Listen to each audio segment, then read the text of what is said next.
Hi, I'm Chris Pratt, and welcome to the Jurassic World control room, where we take you behind the scenes and show you what it took to make this movie.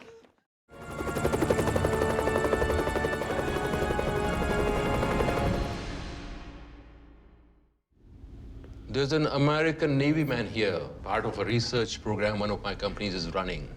Owen Grady. I know who he is. His animals. Derek Connolly and I have a kind of hero that we felt was appropriate for this film, and we create a mystery and a question that you want to have answered. And so by the time you meet him, you're so intensely focused and interested on who this person is actually going to be. We have Chris Pratt as Owen Grady, who you don't meet until about 15 minutes into the movie, and yet you hear about him and you hear about what he's doing, and we build up the legend of this man. And so when you finally see it, where you rise up and you see him silhouetted against the sun, and then he says, "Eyes on me." Eyes on me. As a hero, to have an iconic entrance is kind of a requisite, especially with the kind of classical filmmaking that we were applying to this, because it's a Jurassic Park movie. Owen!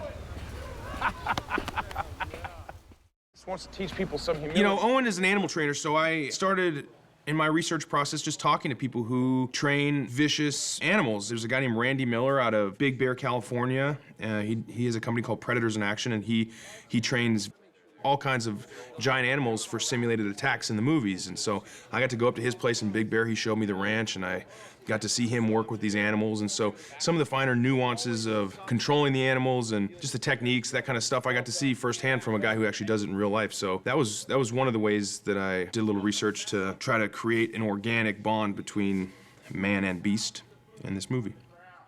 How many lives would that save?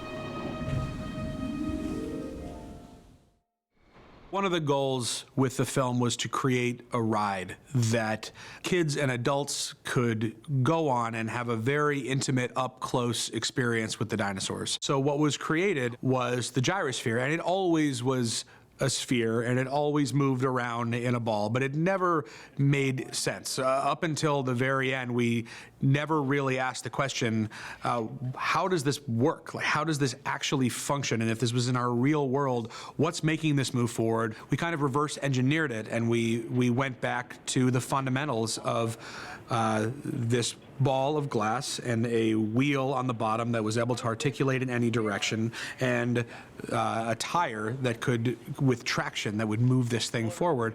And we felt that as long as this thing felt like it could actually work today on our planet, we would buy it. It does. There are things you can buy, and we had one in the office. You can use your phone to actually navigate, a little ball around. Me having that in the office and seeing the ball move around and actually have traction with the ground and actually work made me feel okay about the whole thing. Enjoy the ride. Here we go.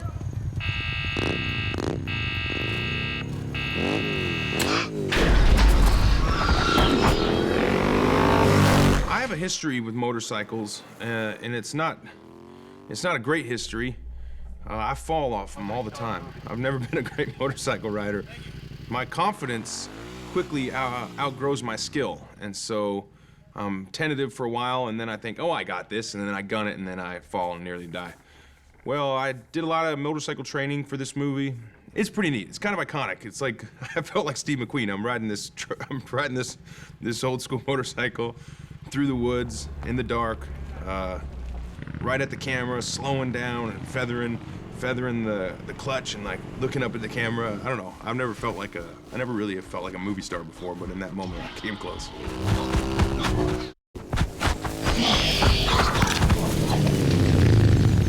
We have a sequence that we called Zero Dark Raptor, and that to me was a kind of aesthetic that I know largely from playing video games.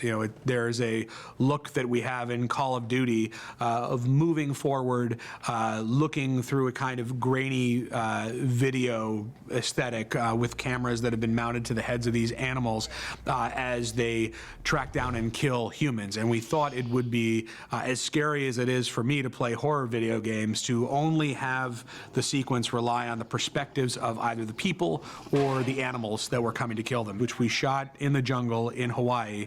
We had a lot of different methods, honestly, because we weren't exactly sure which one was going to work. But the stuff that worked really worked. And it felt like these guys were getting taken down by something that was alive. And I think there is a true sense of fear and surprise and shock because it feels so just sloppy and dirty and disorienting, the way that I think it would feel if these animals were coming at you from all different directions. And that was really our goal with everything. If it wasn't truly horrifying, it went out, and we found that actually a shorter version of the sequence was better. We didn't use any music. We kept it silent with only the sounds of blood-curdling death and the screams of hungry raptors.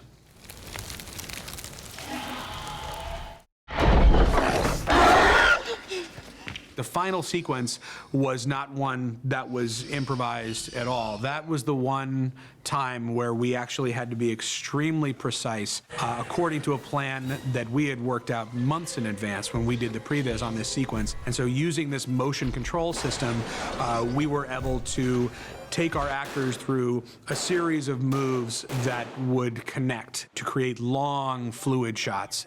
And they're so big and so epic and so naked that it puts everything on ILM. You don't just get to cut away to something else that looks cool. Every single moment has to feel real. There's a 360-degree shot where we leave Bryce Dallas Howard on the ground, and we come all the way up around two giant dinosaurs fighting, and all the way back around the other side and land on Bryce Dallas Howard, who is crawling in the other direction. Not only did her performance have to be perfect, but that shot actually was 3 different pieces, and we would have to bring the camera up into one spot, reset everyone, moving 150 people around in a circle as we try to create this one shot. When you see it in the movie, ILM was able to knit these things together so it feels completely seamless. The second shot that was even longer, basically taking these 2 animals down the street as they crash into the sides of these buildings.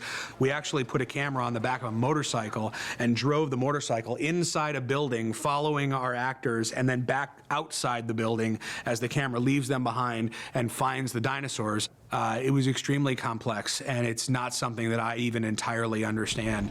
It involved ultimately hundreds of people to make work, and it's a sequence I am so proud of, and I am so grateful to everybody who was involved, because I just think it's one of the most spectacular dinosaur battles I have ever witnessed, and I won't say ever will, because you never know.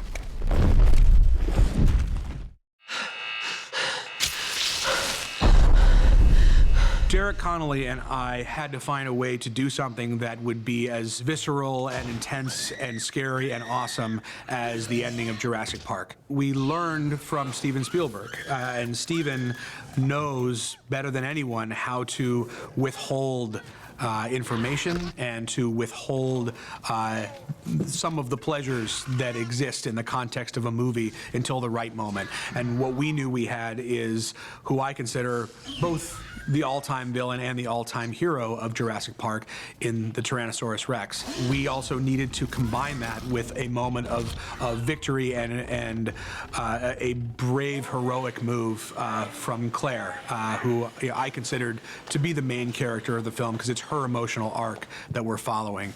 And when Claire realizes that we need more teeth, it is her instinct to run down and lead the T-Rex to face off with the Indominus Rex. And that to us echoed back to the kinds of big, cheering, bring down the house audience moments that we loved when we were a kid. And it was just us asking each other, like, what would make us just tear the seats out of the theater and burn them in the streets with excitement. And that was it.